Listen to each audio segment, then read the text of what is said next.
Good morning, class 11. This is Sanjay Kumar Tiwari welcoming you to e-learning platform of our school where we are studying note making and summarizing.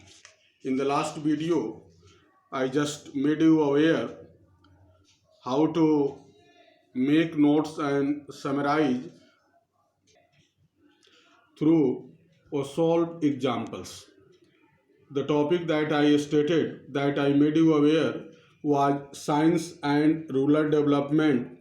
Certain headings and subheadings were also shown to you, and at last we had uh, key to abbreviations that is an integral part of your note making. Students, thereafter you have to find the summary and you have to give the heading and title of the summary that you are going to write. Students, I have stated you earlier that you have to keep the word limits, that's 80 to 100 in words, and that should be focused upon consistent and systematic arrangements of the notes that you have stated earlier.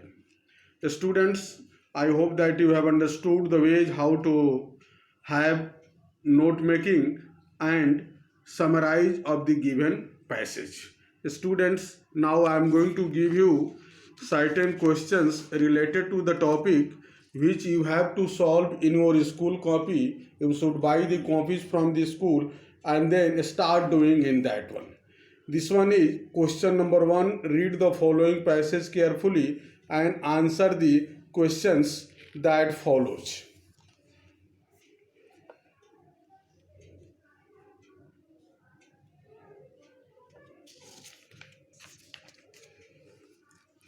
At the last of the questions, you have two instructions.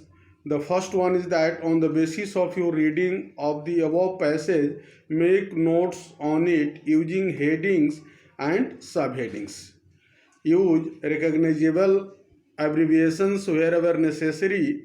And the second question is that write a summary of the above passage in about 100 to 80 words.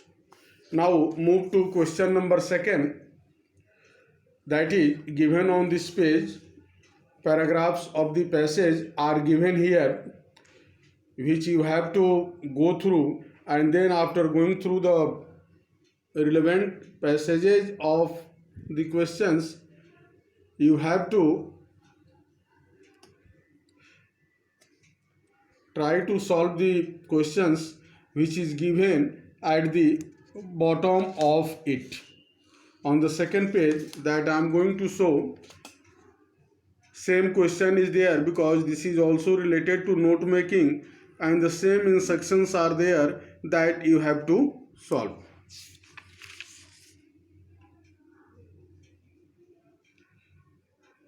Students, go through the paragraphs of the given passage carefully and then try to solve it. You have been taught the format of note making and how to summarize the passage that you have been taught earlier. So use the proper format, proper way to make notes and ultimately to summarize the paragraph. Now students, we are moving towards the third questions which is given on this page, and after going through the passage, I hope you will do your questions which are given at the bottom of the passage. Students, now this is the turn of question number 4, which paragraphs are being shown on the screen. Slowly and gradually you should make no fast way. While you are trying to solve it, go through the paragraphs, understand them, try to make notes of them, and ultimately try to summarize them also. Now question number 4 is there where paragraphs are given. Go through them go through them and ultimately try to solve the questions given at the bottom of your this question. Students, all these four questions you have to do in your school copies. Don't do it in other copies, otherwise it will not be checked or evaluated and you will be debarred from getting good marks, because this question is very important. This question will make you aware how to score 12 marks in the examination. Students, if you do it, in the next video we are going to just start a new chapter and that will be related to your grammatical sections. So get ready for that one and do all these questions in your school copy, in your copy that is bought from your school. Students, so go through the passage, do it nicely and wait for the next video that will be uploaded tomorrow. Thank you.